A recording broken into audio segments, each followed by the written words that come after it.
Hi, this is Soumya Sarkar from Wealth Redefine. Today we will be discussing about a topic that where an investor should invest. Is it a NAV of 10 rupees or NAV of 100 rupees? And is there any difference or not?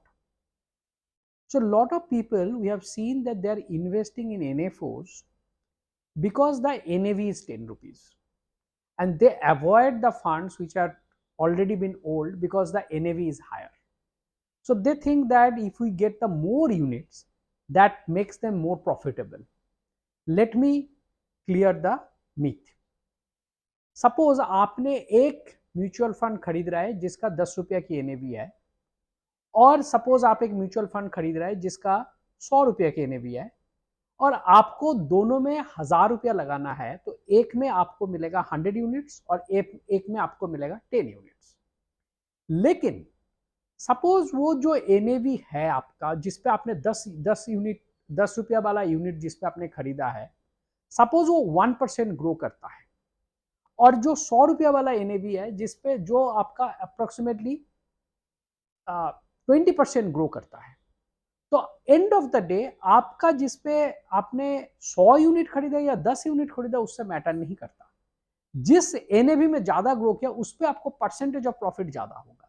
That means 1000 रुपया में जो fund है जिसका NAV 10 रुपया है उस पर आपका 10% का प्रॉफिट हुआ. दैट मीन्स आपका 1100 रुपया मिला. इस वाले जो 200 वाले हैं, फॉर एग्जाम्पल जो 100 रुपया वाले हैं, उस पर आपको 20% प्रॉफिट हुआ, तो उस पर आपको 1200 रुपया मिला. That means the difference is having because of the percentage of growth, not because of the NAV price. NAV may be anything. Whether you get 1 unit or whether you get 30 units doesn't matter. If the percentage of growth doesn't happen, if the company doesn't grow, or if the mutual fund doesn't grow, then actually how many units you have hardly matters. बहुत सारे investors के पास ये myth था, जे मेरे को unit जो लेना है वो ज्यादा लेना है, वो कम एनएवी में लेना है तो वो मेरे को ज्यादा ग्रोथ देगा. ऐसे नहीं है. That is completely unfortunate that people are believing into those myths. You should buy the product which is much more profitable and much more growth oriented rather than buying them at a cheap.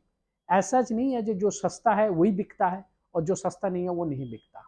Everything has a sellability, but whether the growth is there or not, that is the most important point.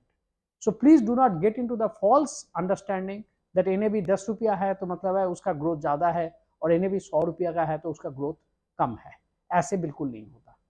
Thank you for watching this video. This video is only for the educational purpose. Please subscribe to our channel and like the video. Please don't buy anything based on this video.